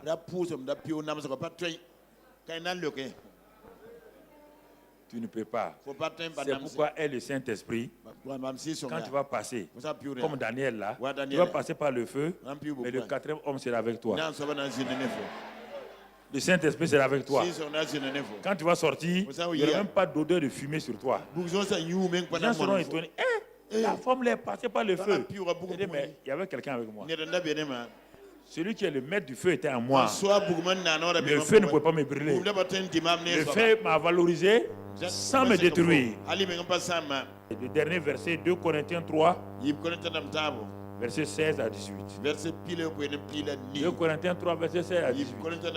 Ça, c'est au niveau toujours de la transformation. 2 Corinthiens 3, voilà. Verset 16 à 18. Mais lorsque les cœurs se convertissent au Seigneur. Lorsque nous convertissons, nous devons nous convertir à qui? Au Seigneur. Mais le Seigneur, là, ici, on ne parle pas de Jésus.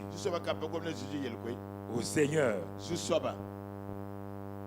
Ce n'est pas Jésus qui convertit les gens. Jésus est mort pour réconcilier.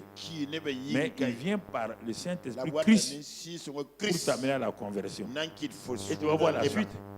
Mais lorsque les cœurs se convertissent au Seigneur, le voile est ôté. Donc, tu as la révélation, oui ou non? Comme Paul a ce qu'il a vécu, il y a la révélation. Ça, c'est le premier pas. Continue. Oh, le Seigneur c'est qui? L'Esprit. Ah bon, oui. Jésus est Seigneur. Mais il est Seigneur du salut. Tu comprends? Il y a un autre Seigneur. Le Papa bon Dieu est Seigneur. Jésus est Seigneur. Le Saint-Esprit est Seigneur. Il n'y a pas trois Seigneurs. C'est le même Seigneur. Or, le Seigneur c'est. Et là où est l'Esprit du Seigneur, là est là. Donc, quand tu te convertis, le voile est ôté. Deuxièmement, maintenant, alors qu'est-ce qui se passe? Il y a une liberté qui vient en toi, une libération. Quand le Fils t'a franchi, vous êtes réellement, tu deviens libre. Le voile étant ôté, tu deviens libre. Mais ce n'est pas suffisant. Tu deviens libre. Mais toi, tu crois que ta liberté là, c'est pour faire ce que tu veux. Ah ouais, mais frère, on est libre maintenant. Tu dis, ah bon?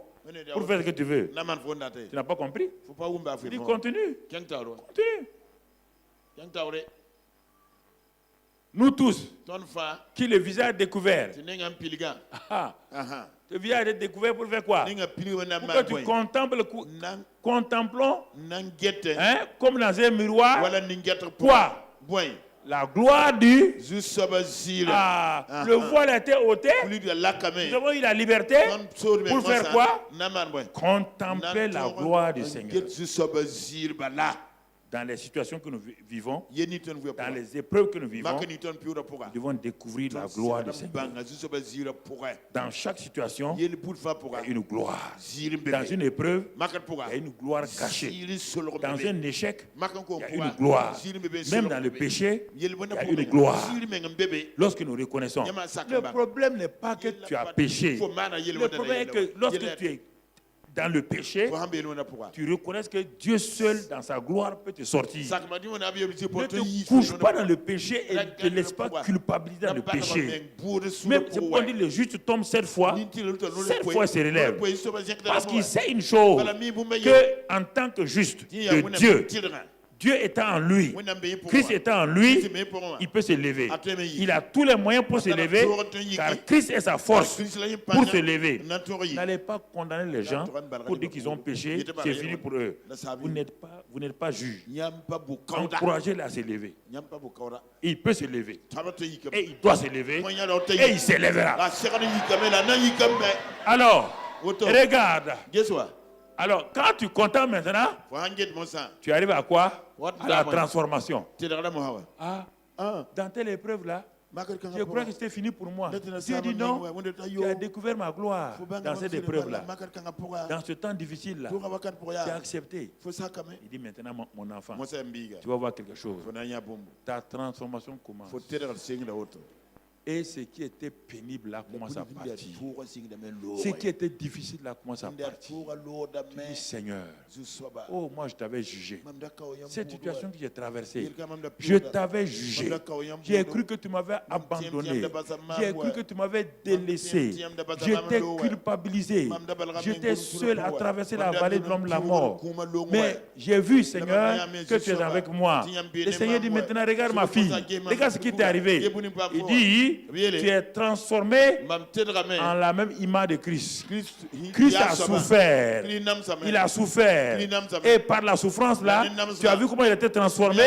Transformé en la même image, de gloire en gloire, comme par le Seigneur, l'Esprit. C'est le Saint-Esprit qui fait ça. Ce n'est pas Jésus. Jésus au ciel. C'est le Saint-Esprit en toi. C'est le secret. Christ en toi par le Saint-Esprit. Christ et le Saint-Esprit, c'est la même chose. Christ est loin. Ça veut dire loin. Le Saint-Esprit là, c'est ça extraordinaire. Quand tu le connais, mes frères, difficile comment tu es devant lui. Tu as échoué ici, ce n'est pas un problème. Il dit tu as échoué. Moi, je suis capable de le faire encore. Un vase. On va répartir. On va répartir. Un homme était découragé. Et quand il était découragé, et le Seigneur est venu vers lui. Quand il passait des moments difficiles, alors dans sa vision, il voyait qu'il marchait sur le bord de la mer et dans du sable. Il voyait les traces de ses pieds. Il voyait les traces des pieds du Seigneur. Il était content. Le Seigneur est avec moi. Dans les temps difficiles. Quand ça marche devient difficile. Il voit toujours qu'il se débrouillait. Parce qu'il avait la conscience du Dieu au dehors. Du Dieu au dehors. Maintenant, il est arrivé à un endroit où il ne peut plus bouger, où il était découragé. Quand il regarde le sol, il voit les traces de 2 pieds. Les autres pieds ont disparu. Et il souffrait. Et puis à un moment donné, il a dit Seigneur, quand ils sont arrivés de l'autre côté là, il a dit Seigneur, tu ne comprends pas. On a commencé là-bas. Je voyais des traces de tes pieds et je voyais tout. Maintenant, au moins, c'était très très difficile. Tu m'as abandonné. Il était seul. Seigneur dit c'est vrai. Il dit mais oui. Seigneur lui montre l'image. Qu'est-ce qui s'est passé? Le Seigneur l'a pris, l'a mis sur ses coups. Les deux traces qu'il voyait là, c'était les traces du pied de Jésus. Et il vous soutient comme ça. Dans la vallée de l'homme de la mort, il vous soutient. Dans vos échecs, il vous transporte. Il rentre en vous. Il vous conduit. Personne ne peut abuser de vous. Aucun ennemi ne peut abuser de vous. Aucune force ne peut abuser de vous. Le Saint-Esprit, le glorieux Saint-Esprit est en vous. Il vous conduit de la révélation à la connaissance. De la connaissance. Il vous amène sur la montagne de la transfiguration. Et votre vie change. Vous entrez dans la victoire, dans le succès de Dieu. Et la grâce de Dieu est avec vous. Sa paix est avec vous. Son amour est avec vous. Élevez la main et remerciez le Seigneur. Élevez la main et remerciez le Seigneur. Le Seigneur est fidèle. Sa grâce est surabondante. Sa paix est surabondante. Le Seigneur de gloire est en nous et avec nous. Merci Père. Au nom de Christ Jésus.